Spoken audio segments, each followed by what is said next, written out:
Bollywood silver screen presenting journey to the mysterious island. ये कहानी journey to the centre of the earth, जिसका link हमने नीचे description में दिया है, उसके 4 साल बाद की कहानी है, जहां पर शॉन जो कि 17 साल का हो चुका है, वो पुलिस से भाग रहा होता है, लेकिन पुलिस उसे पकड़ लेती है। इसके बाद शॉन के स्टेप फादर हैंक को बुलाया जाता है। पुलिस वाला हैंक का दोस्त होता है। वो हैंक को बताता है कि तुम्हारा बेटा सैटेलाइट कंट्रोल सिस्टम के अंदर घुस गया था, पर मैं तुम्हारी वजह से शॉन को गिरफ्तार नहीं कर रहा। इसके बाद ये दोनों के दोनों घर आ जाते हैं, जहां पर हैंक शॉन को समझाने की कोशिश करता है, पर शॉन हैंक को बिल्कुल भी पसंद नहीं करता। पर अगली सुबह जब शॉन के कमरे में हैंक जाता है, तो वो देखता है कि शॉन के हाथ में एक पेपर है, जिसमें कोड लैंग्वेज में कुछ लिखा हुआ है। शॉन उसे समझने की कोशिश कर रहा होता है। हैंक उसे बताता है कि जब मैं नेवी में था, तो मैं इस तरह के कोडेड मैसेजेस को बड़ी आसानी से ब्रेक कर लेता था। मैं इसमें तुम्हारी मदद कर सकता हूँ, पर तुम्हें मुझे बताना होगा कि कल तुम सैटेलाइट कंट्रोल सेंटर के अंदर क्यों गए थे। शॉन बताता है कि रेडियो पर मुझे एक मैसेज मिला था, पर सिग्नल वीक होने की वजह से उस मैसेज को मैं अच्छे से सुन नहीं पाया, इसीलिए मुझे सैटेलाइट कंट्रोल सेंटर जाना पड़ा, जहां जाकर उस मैसेज को मैंने इस पेपर पर दोबारा लिख लिया। हैंक शॉन के साथ अपने रिश्ते अच्छे करना चाहता है, इसीलिए वो इस मैसेज को समझने में उसकी मदद करता है। वो शॉन को एक लाइन का मतलब बताता है, जिसमें लिखा होता है द आइलैंड इज रियल। ये सुनकर शॉन बहुत खुश हो जाता है और वो हैंक को एक किताब दिखाता है, जिस किताब का नाम होता है द मिस्टीरियस आइलैंड। इसके बाद हैंक जब आगे का मैसेज डिकोड करता है, तो उसमें 3 और किताबों के नाम होते हैं, और ये तीनों किताबें आइलैंड्स के ऊपर होती है, और इन तीनों ही किताबों में एक नक्शा होता है। इन्हें पहले कुछ भी समझ नहीं आता, पर हैंक इन तीनों नक्शों को मिलाता है, तो ये तीनों नक्शे मिलाकर एक नक्शा होता है, जिसमें एक आइलैंड के कोऑर्डिनेट्स यानी कि उसकी लोकेशन भी होती है। शॉन अब उस आइलैंड पर जाना चाहता है, लेकिन हैंक उसे कहता है कि मैं तुम्हें जाने नहीं दूंगा। किसी सिरफिरे इंसान ने तुम्हें वहां से कोई मैसेज भेजा और अब तुम वहां पर जा रहे हो। शॉन कहता है कि वो सिरफिरे इंसान मेरे दादाजी हैं, जो द मिस्टीरियस आइलैंड किताब के बहुत बड़े फैन थे। 2 साल पहले अचानक से वो गायब हो गए, और मुझे पूरा यकीन है कि उन्हें वो आइलैंड मिल गया है, इसीलिए उन्होंने मुझे रेडियो पर मैसेज भेजा, और अब मैं उनसे मिलने के लिए जा रहा हूँ। हालांकि हैंक को उसकी बात पर यकीन नहीं होता, लेकिन वो उससे अपने रिश्ते अच्छे करना चाहता है, इसीलिए हैंक भी उसके साथ चल देता है। ये दोनों के दोनों पलाव पहुंच जाते हैं, जहां पर इनकी बताई हुई लोकेशन पर कोई भी अपनी बोट लेकर जाना नहीं चाहता, क्योंकि वहां पर बहुत बड़े बड़े तूफान आते हैं। पर तभी वहां पर गटाबो नाम का एक आदमी $3000 के बदले इन्हें इनकी जगह पर छोड़ने के लिए तैयार हो जाता है। उसके साथ उसकी बेटी भी होती है, जिसका नाम कैलनी होता है। शॉन उसे देखते ही अट्रैक्ट हो जाता है, और अब ये चारों के चारों यहाँ से निकल पड़ते हैं। और जब ये समंदर के उस हिस्से पर पहुंचते हैं जहाँ पर इन्हें जाना था, तो वहाँ पर बहुत बड़े बड़े तूफान चल रहे होते हैं। शॉन इन्हें बताता है कि अगर हमें आइलैंड पर जाना है, तो हमें तूफान के बीचों बीच जाना होगा, ऐसा ही किताब में लिखा है। पर शॉन की बात पर कोई भी विश्वास नहीं करता। पर अब हेलीकॉप्टर से पायलट का कंट्रोल पूरी तरह से छूट चुका है। वो अपने आप ही तूफान के बीचों बीच चला जाता है, और इनका हेलीकॉप्टर क्रैश हो जाता है। जब इनकी आंखें खुलती है, तो ये सब समंदर के किनारे पर होते हैं। तभी इन्हें चट्टानों के बीच में एक गुफा दिखती है, और जब ये गुफा से दूसरी तरफ पहुंचते हैं, तो इन सब की आंखें खुली की खुली रह जाती है। ये सच में एक बहुत ही मिस्टीरियस, बहुत ही खूबसूरत आइलैंड होता है। यहाँ पर सब कुछ बहुत अजीब होता है। तितलियां जो हमारी दुनिया में बहुत छोटी होती हैं, इस आइलैंड पर बहुत बड़ी होती है। साथ ही हाथी जो हमारी दुनिया में बहुत बड़े होते हैं, यहाँ इस आइलैंड पर बहुत छोटे होते हैं। शॉन को दूर पहाड़ी पर एक जगह धुआं उड़ता हुआ दिखता है। वो कहता है कि मेरे दादाजी वहीं पर होंगे, और अब ये सब के सब उस तरफ बढ़ चलते हैं। तभी इन्हें बहुत अजीब से पत्थर दिखते हैं। हैंक इन्हें बताता है कि ये पत्थर नहीं है, बल्कि ये अंडे हैं। और तभी यहाँ पर एक बहुत बड़ी छिपकली इन सब पर हमला कर देती है।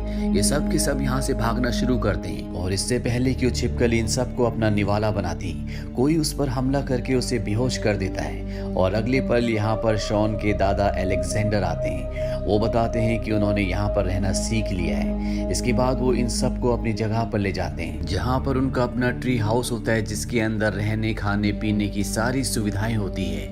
यहाँ पर वो रेडियो भी होता है, जिस रेडियो से उन्होंने शॉन को मैसेज भेजा था। कैलनी बोलते क्यों ना हम इस रेडियो से मदद मंगवा लें। शॉन के दादाजी बताते हैं कि इस रेडियो से संपर्क करने के लिए सैटेलाइट का सही जगह पर आना बहुत जरूरी है, और ऐसा 2 हफ्तों बाद होगा। लेकिन कल मैं तुम्हें एक ऐसी जगह ले जाऊंगा, जहां जाने के बाद तुम्हारी आंखें खुली की खुली रह जाएंगी।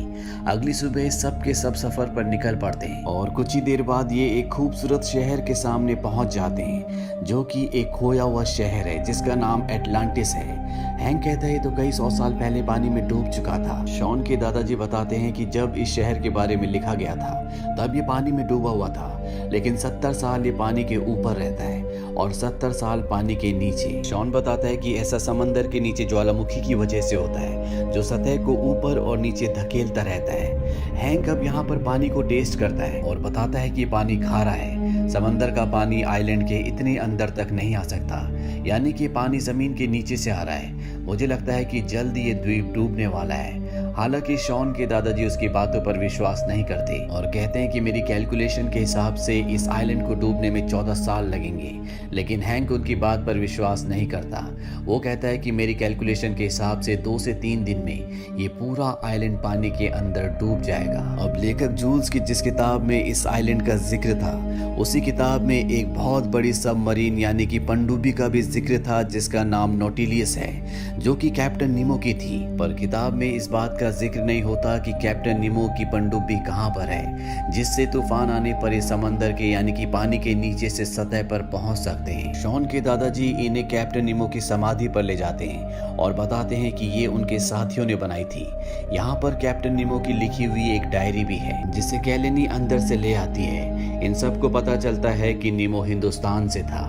उसकी डायरी में ये भी लिखा होता है कि उसका जो सबमरीन यानी कि पनडुब्बी है वो इस आइलैंड की दूसरी तरफ है, जो कि एक ज्वालामुखी की चोटी पर है। और अब ये सब के सब उस तरफ एक शॉर्टकट रास्ते से निकल पड़ते हैं, जहाँ रास्ते में इन्हें बहुत अजीब अजीब से पेड़ दिखते हैं। साथ ही यहाँ पर बहुत बड़ी बड़ी चींटियां होती हैं। इनका रास्ता बहुत ही खतरनाक होता है, लेकिन इन्हें जल्द से जल्द उस पनडुब्बी तक पहुँचना होगा। रास्ते में इन्हें एक ज्वालामुखी दिखता है जो अपने अंदर से सोना उगल रहा होता है। शॉन उस तरफ जाना चाहता है, लेकिन हैंक कहता है कि मैं तुम्हें उस तरफ नहीं जाने दूंगा क्योंकि तुम मेरी जिम्मेदारी हो। कैलेनी भी शॉन को समझाती है कि हमें जल्द से जल्द इस आइलैंड से निकलना होगा। अभी सब आगे बढ़ते हैं और तभी इनका रास्ता खत्म हो जाता है। इन्हें पहाड़ की दूसरी चोटी पर जाना है। शॉन के दादाजी एक बहुत बड़ी मधुमक्खी के ऊपर बैठ जाते हैं और कहते हैं कि हम इस मधुमक्खी पर बैठकर पहाड़ की उस चोटी तक जा सकते हैं। हालांकि हैंक ऐसा नहीं करना चाहता, पर इनके पास कोई भी रास्ता नहीं होता, इसीलिए सब के सब मधुमक्खियों के ऊपर बैठकर अब पहाड़ी की दूसरी चोटी की तरफ जाना शुरू करते हैं। पर तभी रास्ते में इनके ऊपर पक्षी हमला कर देते हैं, पर हैंक बड़ी चालाकी से 2 पक्षियों को आपस में टकरा देता है। वहीं शॉन को दिखाया जाता है जिसके पीछे कैलेनी बैठी होती है। ये जब पक्षी से बच रहे होते हैं तभी कैलेनी ऊपर से नीचे गिर जाती है, पर शॉन नीचे आकर उसे बचा लेता है। इसके बाद शॉन कैलेनी को नीचे उतारता है और आखिरी बचे पक्षी को अपने पीछे ले जाता है। वो बड़ी चालाकी से उस पक्षी को मकड़ी के जाले में फंसा देता है, पर अगले पल वो पेड़ की टहनी से टकरा कर गिर जाता है, जिस वजह से उसके एंकल में फ्रैक्चर हो जाता है। हैंक शॉन की मदद करता है, वो उसे उठाकर एक सुरक्षित जगह पर ले जाता है। वो उसके लिए एक गाना भी गाता है ताकि उसका पेन से माइंड डाइवर्ट हो सके। हैंक के और शॉन के बीच में रिश्ते अब पहले से बहुत बेहतर हो गए। वहीं दूसरी तरफ कैलेनी के पिता को पता चल जाता है कि उसकी बेटी शॉन को और शॉन उसकी बेटी को पसंद करता है, लेकिन कैलेनी कहती है कि शॉन यूएस वापस चला जाएगा, वो एक बड़े कॉलेज में पढ़ेगा, जबकि हमारी दुनिया बहुत छोटी है। रात को जब ये सब सो जाते हैं तो कैलेनी के पिता यहाँ से निकल जाते हैं। दरअसल वो सोने के ज्वालामुखी के पास जा रहे हैं ताकि वहां से सोना लाकर वो अपनी बेटी को एक अच्छे कॉलेज में पढ़ा सकें। सुबह जब सब उठते हैं तो वो देखते हैं कि वहां पर कैलेनी के पिता नहीं है। साथ ही यहाँ पर बहुत ज्यादा पानी भर गया होता है। इन्हें समझ में आ जाता है कि कुछ ही घंटों के बाद ये पूरा का पूरा आइलैंड समंदर में समाने वाला है, यानी कि इन सब को जल्द से जल्द पनडुब्बी तक पहुंचना पड़ेगा। लेकिन कैलेनी अपने पिता को लेने के लिए जाना चाहती है। शॉन कहता है कि मैं भी उसके साथ जाऊंगा, और उसके एंकल में फ्रैक्चर है, इसीलिए वो पहाड़ के ऊपर नहीं चढ़ सकता। शॉन के दादाजी कैलेनी के साथ जाने के लिए तैयार हो जाते हैं और इन्हें कहते हैं कि तुम हमें पनडुब्बी लेकर वहीं पहाड़ के किनारे पर मिलना। अब ये 2 टीम में अलग अलग अपने सफर पर निकल पड़ते हैं और कुछ ही घंटों के बाद कैलेनी अपने पिता तक पहुंच जाती है, जो सोने का एक बहुत बड़ा पत्थर उठाने की कोशिश कर रहे होते हैं। कैलेनी अपने पिता को समझाती है, वो कहती है कि मुझे इस दुनिया की कोई दौलत नहीं चाहिए, मैं आपके साथ रहना चाहती हूँ। उसके पिता भी समझ जाते हैं और अब ये तीनों की तीनों पहाड़ की चोटी की तरफ निकल पड़ते हैं, जहाँ पर हैंक और शॉन इन्हें पनडुब्बी से लेने आने वाले हैं। वहीं हैंक और शॉन को दिखाया जाता है जो उस जगह पहुंच जाते हैं जहाँ पर पनडुब्बी को होना चाहिए था, लेकिन वहाँ पर पनडुब्बी नहीं होती, क्योंकि पानी का लेवल बढ़ने की वजह से वो पानी के अंदर समा चुकी होती है। ये दोनों के दोनों समंदर के अंदर जाते हैं और तभी एक बहुत बड़ी ईल मछली जिसके जबड़ों में 1000 वॉट का करंट होता है इन पर हमला कर देती है।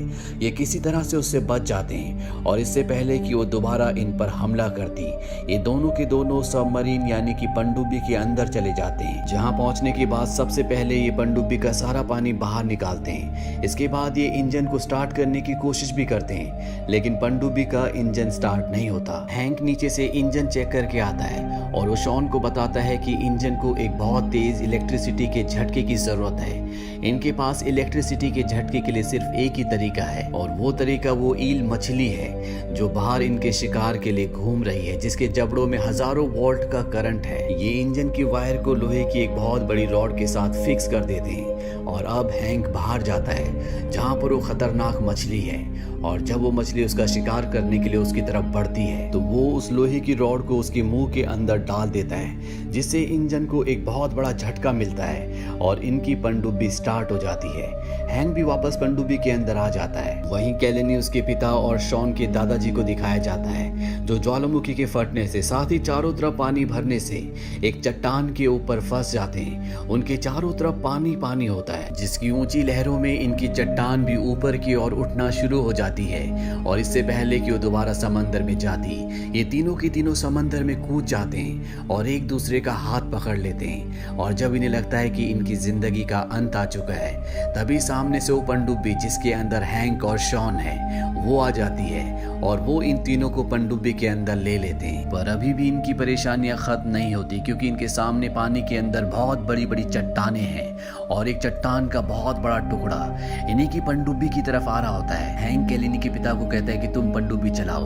वो शॉन को कहता है कि जब मैं कहूँ तो तुम्हारे सामने जो बटन है उसे दबा देना। इसके बाद वो पनडुब्बी में एक मिसाइल डालता है और शॉन को बटन दबाने के लिए कहता है और जो बहुत बड़ा पत्थर इनकी पनडुब्बी की तरफ आ रहा होता है, मिसाइल पत्थर से टकराती है और उसके टुकड़े टुकड़े हो जाते हैं। इनकी पनडुब्बी वहां से बचकर निकल जाती है। ये सब के सब अब बहुत खुश हैं। शॉन भी हैंक को पसंद करता है, इसीलिए वो उसे अपने गले से लगा लेता है। साथ ही शॉन और कैलेनी ये दोनों एक दूसरे को प्यार करते हैं। इस जगह से निकलने के 6 महीने बाद दिखाया जाता है कि कैलेनी के पिता, जिनके पास अब उनका हेलीकॉप्टर नहीं है, लेकिन अब उनके पास एक बहुत पुरानी और शानदार पनडुब्बी है, इसीलिए अब वो एक बहुत फेमस टूरिस्ट गाइड है। आज शॉन का बर्थडे भी होता है, जहां पर वो अपनी मॉम, हैंक और कैलेनी के साथ होता है। तभी वहां पर उसके दादाजी आते हैं और उसका बर्थडे प्रेजेंट उसे देते हैं, जो एक किताब होती है और ये किताब भी जूल्स की होती है, जिसका नाम होता है from earth to the moon, और कहते हैं कि हमारे परिवार का अगला एडवेंचर ये होगा। तो ये थी पूरी कहानी द मिस्टीरियस आइलैंड की। ये मूवी ईयर 2012 में रिलीज हुई थी। IMDb पर इसकी रेटिंग है 5.8। इस फिल्म का बजट था $80 मिलियन और बॉक्स ऑफिस पर इसने कमाई की थी $335 मिलियन की। उम्मीद करते हैं कि ये कहानी आपको पसंद आई होगी।